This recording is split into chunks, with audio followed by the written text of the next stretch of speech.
everyone, my name is Chris Arechidera with CCA California. We are at the beautiful and historical San Diego Marlin Club today. We've got some very exciting guests. We want to dive into the history of the Marlin Club, the world famous Marlin Club.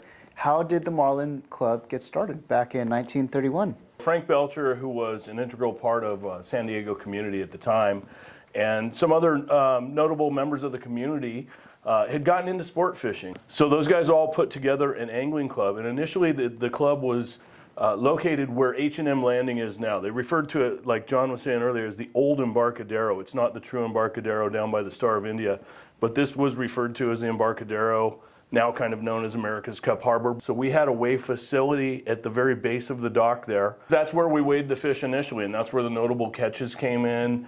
And the evolution of the Marlin Club, if you will, started over there. So in the late 40s, what they did was they gave us an old Navy barracks to put on this facility here. The guys had gotten together with the port. The port had allocated... They physically shipped it here. Yeah. The port had allocated this property where we still exist today on Shelter Island Drive for the Marlin Club and for us to be a public way service, a public way station. This facility here was finished in 1952, our existing clubhouse. It's been here 70 years. Was this built by some famous architect? Frank Hope Sr. Yeah. was a pretty famous architect. And he built other stuff around here, right? Yeah. He designed it. He was the architect, yeah. Okay. Yeah. John, did you ever hear any stories in the family about your great-grandfather in the beginnings? Yeah. Basically, it was three of his friends that were part of that initial group, and they were fraternity brothers from USC, came down and really wanted to be a part of it. And actually went out the second day the club was actually initiated and had a double hookup on marlin. So the first day they got 2 marlins. They shared the first marlin of the club. Yeah. Yeah, that day. Wow. It's a great day. Too. Great day. But we've kept it very original. We've even had the Marlin Club sign repainted probably 3 times in my generation, and that's outside on our gallows. Hand painted exactly the way that it was from the day it was painted. Yeah. Custom hand painted. Wow. Yeah, By one of our members too, by the way.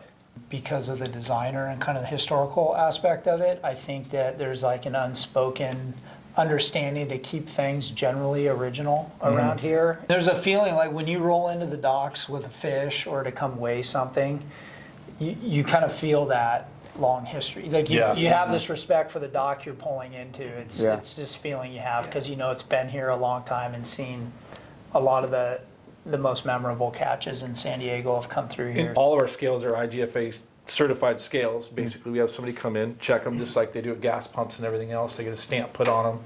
And that's, like Justin was saying, one thing that people know when they come in, this is the real deal. We're not hanging it on some little generic battery-powered hook. Yeah, and then we have the ability also to facilitate a world record application. So if somebody comes in and they have, let's say, what we know, because we can look up either online or in the book, and generally we'll go online because it's updated more frequently, to see if that is a potential world record, then we can help them facilitate that, get the proper measurements, the photos, help them in any way we can with the application. We are a museum, but we're like a living museum. It keeps moving forward with time, and we keep adding to it. As you can see, we have limited space here, so nothing goes up on the wall ad hoc or lightly. Everything that's in here has history, it has a purpose, and you know I don't feel at liberty to just take down that rod one day and put up a newer rod at all. Not going anywhere. It's not that way at all. And even our newest perpetual trophies, the Western Outdoor News one. So I mean, you can go back to 1931 and you can go to present, and I mean, this one's going to get engraved this year. There's a strong sense of responsibility for what we have here. The port's been wonderful to us in honoring what we are and keeping us here, and there is a strong sense of wanting to do right to the community, wanting to give back a lot. That was actually in our original contract with the port in 1931 when it was established that we would be a service to the community. And we've kept that up, and we take it, very serious. We love it when people come in and take photos, or kids are down on the dock fishing, or people are just learning about stuff. It's really a happy time for us. We like that. We still have tags here from the Scripps and NOAA. And now with the satellite tags these days, now they really can get a lot more information, because what will happen with that satellite tag is every time the fish comes up to the surface, and is near the surface, it transponds to a satellite and gives that information, and then ultimately it'll pop off 6 months later.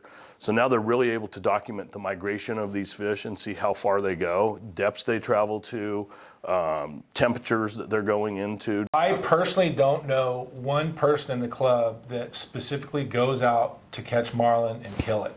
So when they say 80% are released, I'd be stern to say that it's probably 95%. As a club and as a group of members together and friends, we collaborate and get an understanding with each other of, you know, what's sustainable to take or not to take this season. Also public service where we'll have, for instance, the Point Loma girls and boys lacrosse team come out and do their pancake breakfast. Well, they're not all fishermen, but we're doing a public service to help our local high school. We started back in 2005 an Ocean Classroom Day, and this was geared towards 3rd and 4th graders coming down to the club. We take about 30 kids, a whole classroom from a public school. Maybe kids that haven't seen the ocean, maybe kids that live right here and this is their backyard. But what we did was we brought them in and we taught them a variety of things. We wanted to teach them responsibility on the water as far as boating safety, what's safe on the docks, what's not, you should wear your life jacket. We wanted to teach them fishing. We took them on the docks in 2 groups and we would let them fish off the docks. We'd release everything, show them that. We'd show them the protocol of not running around with a loose hook on a rod, just teaching them basic safety. We also integrated the Harbor Police to be part of that Ocean Classroom Day, which turned out to be like a great thing. They loved the boats. They'd bring a Harbor Police boat over.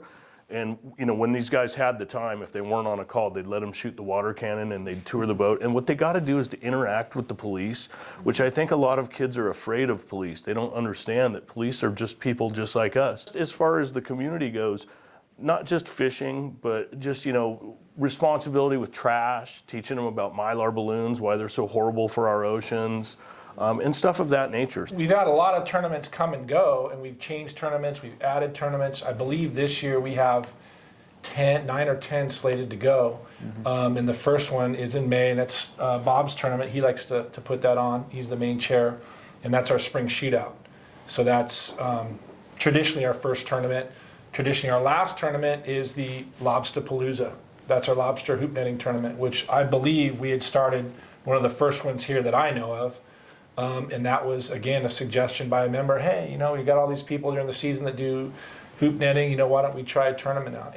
The first year that we had it, it beat out our most popular tournament, our ILTT, which is our oldest tournament.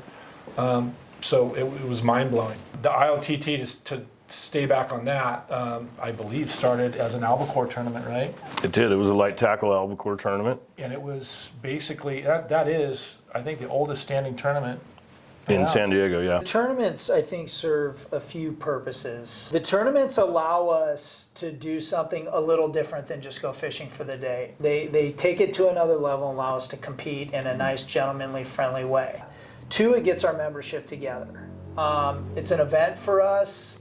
There's a lot of camaraderie. We usually have a barbecue, the raffles are amazing.